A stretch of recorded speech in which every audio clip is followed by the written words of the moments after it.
Donc, bienvenue Mélodie. Je te propose de te Bienvenue. présenter en 3 phrases pour nous dire ce que tu fais dans la vie, d'où tu viens et pourquoi tu t'es lancée en freelance. Ok, alors moi je m'appelle Mélodie, donc je suis française, mais je suis immigrée depuis maintenant 8 ans à Montréal. Je suis architecte, designer d'intérieur, photographe d'intérieur, bref, tout ce qui est en lien avec l'architecture, c'est moi. Toutes mes études sont principalement en France, mais quand je suis arrivée à Montréal en 2016, grâce à mon conjoint qui avait été embauché depuis la France pour venir à Montréal, ça a été pour moi un petit tremplin en me disant bon bah c'est une destination que je voulais faire depuis bien longtemps et ça m'a permis de me lancer. Du coup, j'ai fini une partie de mes études à l'Université de Montréal, une année en patrimoine et une année en design d'intérieur, pour pouvoir rentrer dans le marché du travail plus facilement. Sur le sol québécois, on va dire comme ça. Et par la suite, j'ai travaillé pendant 6 ans en agence d'architecture et de design, où j'étais principalement diplômée en architecture. Le titre architecte est très protégé ici, donc c'est difficile de l'utiliser si tu n'es pas membre. D'où le fait que je me suis plus dirigée vers le design d'intérieur pour être à mon compte, pour des questions plus faciles. Qu'est-ce qui t'a donné envie de te lancer en indépendante? Donc j'ai eu une petite fille en 2022. Je suis partie en congé maternité. La chance qu'on a, c'est qu'on a 1 an et demi de congé maternité. Donc j'ai pu profiter vraiment de mon congé avec ma fille, même si ça a été difficile à certains moments. Et quand j'ai voulu revenir dans le monde du travail, j'ai voulu un peu recommencer à zéro, c'est-à-dire me retrouver une autre agence, aller vers une agence qui avait des projets qui me correspondaient plus, vers lesquels je voulais aller. Et en fait, ce qui s'est passé, c'est que j'ai travaillé pendant 1 an là-bas, mais là, ça s'est pas très bien passé pour moi.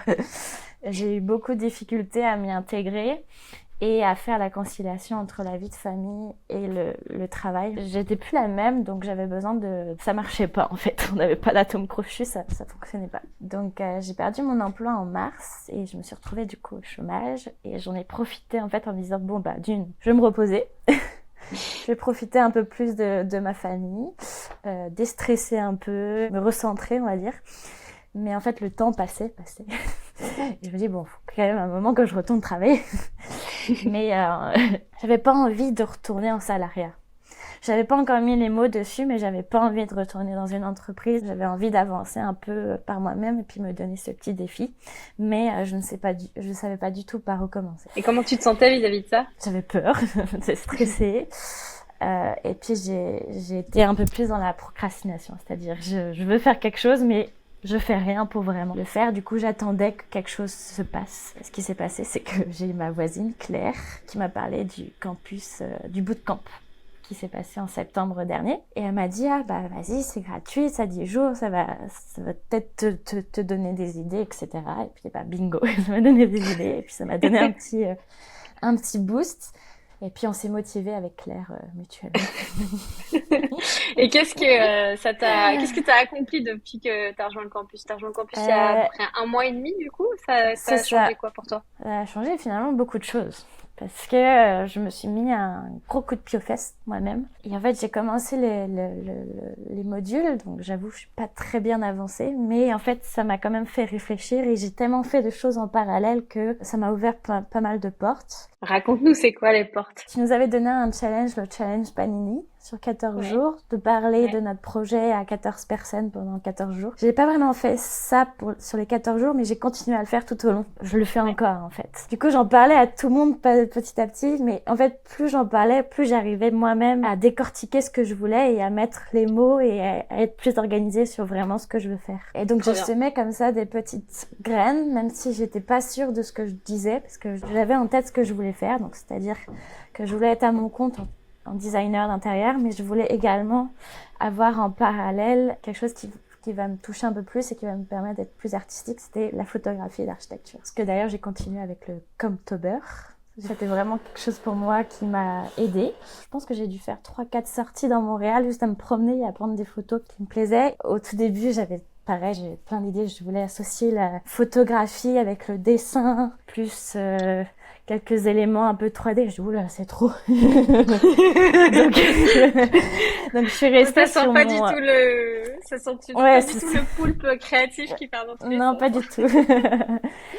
Et du coup, je me suis ressentée parce que je me suis dit, bah non. Donc, je suis quand même restée sur ma thématique de la fenêtre sur Montréal, Ouais. tout au long de mon Camptober. Mais t'as eu une belle réussite aussi, là, dernièrement. Oui, j'ai pas encore signé, mais j'ai potentiel client en pigiste. Donc, c'est une designer d'intérieur qui a besoin d'aide pour faire ses plans. Trop bien. Donc, ça va être principalement de l'aide technique, donc sur AutoCAD ou SketchUp. Mais pendant l'entrevue qui s'est passée lundi, elle me parlait déjà presque d'une collaboration et de me dire que si elle avait trop de mandats, elle pourrait m'en passer un. Ça promet en fait, c'est une promesse d'aller plus loin. Et j'ai également une autre promesse également à la pige, mais cette fois-ci en architecture. Ok. Parce que c'est pareil, c'est une agence qui aura besoin d'aide pour certains projets, qui va chercher des pigistes. Et du coup, étant donné que moi, j'ai quand même la double casquette architecte et designer d'intérieur, du coup, je vais pouvoir faire un peu les deux. Et hier, j'ai eu un premier client également. Ah, yes! J'ai fait une rencontre, parce que, tu sais, j'en parle. Je fais une formation pour devenir entraîneur cardio plein air, c'est de sport. Ce serait comme un hobby pour moi à côté. Et du coup, j'en parlais, et puis il y a une des participantes qui a commencé à me suivre. Puis en fait, elle m'a contactée hier en mode « Bon, nous, on a un projet, on aimerait bien que tu viennes nous voir. » Et du coup, je suis allée la voir hier, j'ai visité, on a parlé. Et là, on a commencé à parler des contrats. Ça me booste et ça me met en confiance. Ça bouge. Quand même que j'arrive à me focuser, faut pas trop que je m'éloigne, là. C'est genre, je vais dire oui à tout, et puis je vais me retrouver avec tellement de trucs, et je vais faire « Ouh là là, je vais pas pouvoir. » Ouais, ce sera un beau problème. Ça serait un beau problème, mais faut quand même que je fasse attention. Du coup, tu es en train de me dire que t'as eu, en 1 mois et demi, t'as eu 3 pistes clients, ouais. Alors que tu procrastinais tranquillement depuis le mois de mars. C'est ça, exactement. On va dire que j'ai eu un gros boost récemment aussi parce que j'ai perdu mon chômage est fini, donc j'ai oulala. Non mais c'est incroyable, en Soyons honnêtes. 1 mois et demi, là t'as eu une mauvaise nouvelle en mode ton chômage est fini, ça t'a mis un coup de boost, t'as trois grandes pistes pour avoir tes premiers clients. Et en plus, quand tu me disais pour la photo, c'est que tes projets, en fait, tu pourrais déjà aller les photographier. Oui, donc tu vas faire un package complet pour tes clients parce que en fait ton projet cœur, il va naître à travers l'autre. C'est ça, exactement. Mais c'est juste qu'il faut quand même que je sois consciente que des projets de design d'intérieur ou d'architecture, ça met du temps à se faire. Ouais. Donc ça se fait pas juste en une semaine, ça va se faire en plusieurs mois, donc faut quand même ce qui va être intéressant, c'est que tu peux shooter les travaux, tu sais, tu peux avoir tout, tu peux avoir de la photo d'architecture et de final qui est toujours le waouh, mais t'as le avant, t'as le après, t'as le pendant, qui fait un super reportage. C'était mardi, je suis allée à un colloque de designer d'intérieur. Ouais. Où pareil, j'ai rencontré plusieurs personnes du milieu, que ce soit des fournisseurs ou des professionnels, puis il y avait des conférences, etc. Mais en fait, il y en a beaucoup qui m'ont demandé ma carte de visite ou autre, et j'étais en mode, j'en ai pas encore. C'est pas grave, tu donnes ton email. C'est ça, c'est ce que j'ai fait. Et tu prends l'email de la personne. C'est ça. Pris les emails. J'ai donné oui, j'ai toutes les cartes de visite, etc. Trop bien. Et j'ai donné mon Instagram. Et là, actuellement, mon Instagram, il est beau. Mais c'est de la photo. Il faut que je le dirige un peu plus vers les projets de design. Qu'est-ce que tu as apprécié dans le campus? C'est quoi ton coup de cœur, les outils qui t'ont le plus aidé? Je dirais les challenges, les lives et l'esprit communauté. L'esprit communautaire parce que, comme je dis, je parle avec Claire on veut pas faire la même chose, mais finalement on se motive toutes les deux. Et puis on a créé un WhatsApp juste les campeurs de Montréal. J'ai collaboré avec Léa de Photo à la volée qui fait aussi son Inktober sur des interviews de personnes. Du coup je suis dedans aussi. On commence à se faire une mini communauté Montréal, mais en même temps tout en étant en lien avec la communauté globale du campus avec Circle. Et qu'est-ce que tu dirais à quelqu'un qui te regarde et qui hésite, qui se dit est-ce que je me lance, est-ce que je rejoins le campus? Qu'est-ce que tu aurais aimé qu'on te dise toi quand tu étais justement dans le bootcamp? Quelqu'un qui hésite, je veux dire, il faut vraiment essayer de penser à long terme, mais en même temps à court terme. C'est-à-dire, déjà, le fait de venir sur le bootcamp, c'est que tu as déjà une idée derrière la tête. Tu as déjà une envie qui est présente, mais que tu sais pas vraiment si tu veux la concrétiser ou pas. Et en fait, il faut juste à la fin se dire, je réfléchis pas, je me lance, et en même temps, avoir en idée, en tête que même si le début peut être un peu difficile, c'est à long terme. C'est-à-dire que ça sera toujours bénéfique plus tard. À certains moments, tu vas forcément avoir des actions qui vont te faire avancer, même si c'est tout petit, elles vont te faire avancer. Donc je dirais des fois de juste pas trop se poser de questions et de se lancer, parce que juste le fait d'être là, c'est qu'il y a quelque chose qui se passe en toi qui te force à avancer. Bon, j'avoue, j'ai un peu quand même pas mal hésité longtemps avant de me dire j'y vais. Qu'est-ce qui t'a fait hésiter?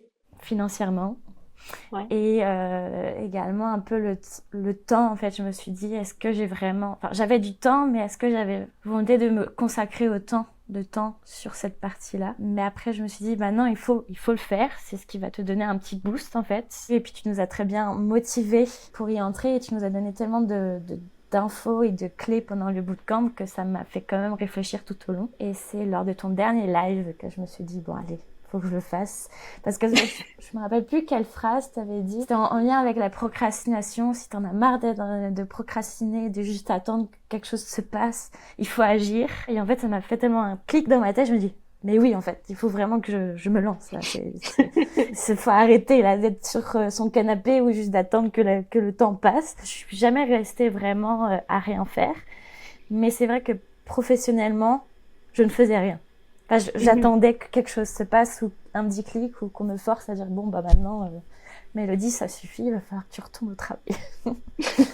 Et qu'est-ce que tu as accompli en rejoignant le campus que tu n'aurais peut-être pas osé faire avant de me rejoindre? Juste oser parler et oser agir. Je suis quand même assez timide de base, donc le campus m'a permis de me montrer et d'oser me montrer et d'oser dire ce que je voulais faire. Et du coup, le fait d'oser le dire, ça m'a permis à moi-même de dire ah mais en fait oui, c'est ça que je veux faire. Ça m'a permis de me révéler en fait, pas que aux autres, mais à moi-même aussi. Puis même par exemple là, j'ai mon premier client, mais je dois lui faire un premier contrat.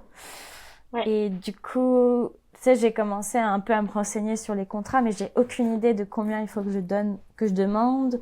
Ça, on va te les débloquer, t'inquiète pas. Ça y vient. C'est ça. Et selon toi, si t'avais pas rejoint le campus au 31 octobre, là, qu'est-ce qui se serait passé après? Je pense que j'aurais peut-être un peu moins avancé. J'aurais peut-être été encore dans la procrastination. C'est-à-dire à attendre que ça se passe. J'aurais quand même essayé d'avancer, mais pas aussi vite, je pense. Parce que vous m'avez donné les outils qui m'ont permis de me diriger et de bien commencer, en fait, de savoir par où commencer pour pouvoir avancer. Je pense que si j'avais pas rejoint le campus, j'aurais peut-être été j'aurais un peu plus distraite et j'aurais peut-être voulu dire bon bah je vais faire ça, mais pas forcément dans le bon ordre et pas forcément de la bonne manière. Le campus m'aide quand même à structurer en fait les besoins au moment où j'en ai besoin. C'est quoi tes 3 grands apprentissages de tout ce parcours? Depuis que tu as rejoint le bootcamp puis le campus, là tu t'es lancé, c'est quoi tes 3 grands trucs que tu as envie de partager avec une personne qui te regarde? Là, je peux dire, genre, je me sens plus confiante dans dans mon projet, ce qui n'était pas le cas il y a 2 mois. Je me souviens qu'on s'est vu à l'apéro, t'étais beaucoup... Oui, mais j'étais perdue. À l'apéro, justement, j'avais discuté avec toi, avec Marjolaine, j'avais discuté avec d'autres trucs. Quand j'ai commencé à me présenter sur le Circle, j'ai eu des commentaires qui disent bon bah ça a l'air de savoir qu'est-ce que tu fais et vers où tu veux aller, mais en fait dans ma tête ça l'était pas, en fait c'était pas clair. Peut-être que pour d'autres c'était évident, mais pour moi c'était pas évident. C'était en mode je veux faire ça, mais en fait c'est clair, vas-y fais ça. mais je le voyais pas, en fait, je voyais pas qu'il fallait juste agir pour pouvoir avancer. Et je me suis rendu compte aussi de mes capacités.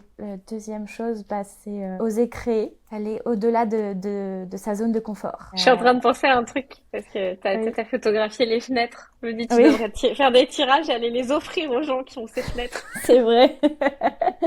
Mais j'ai dans l'idée d'en faire une série.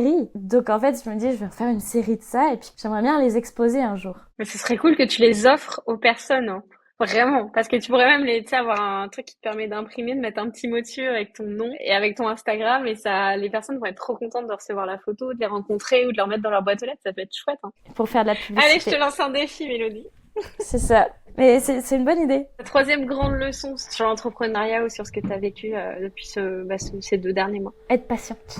Ne pas s'attendre à ce que du jour au lendemain, ça te tombe dessus, parce que c'est pas vrai. Même si là, tu vois, j'ai plein de potentiels clients, etc., ça va pas se faire non plus tout de suite. Il faut que je être patiente dans le temps, en fait, pour te donner la chance que ça fonctionne. Ne pas abandonner trop vite, c'est ça. Être patiente sur le long terme. Il faut laisser le temps faire pour pouvoir arriver à un résultat que tu vas apprécier. Peut-être que le début va être un peu brouillon, où tu seras pas forcément satisfaite et tout, mais c'est quand même déjà une avancée. C'est quand même quelque chose qui va te faire avancer pour le futur. Donc, être patiente.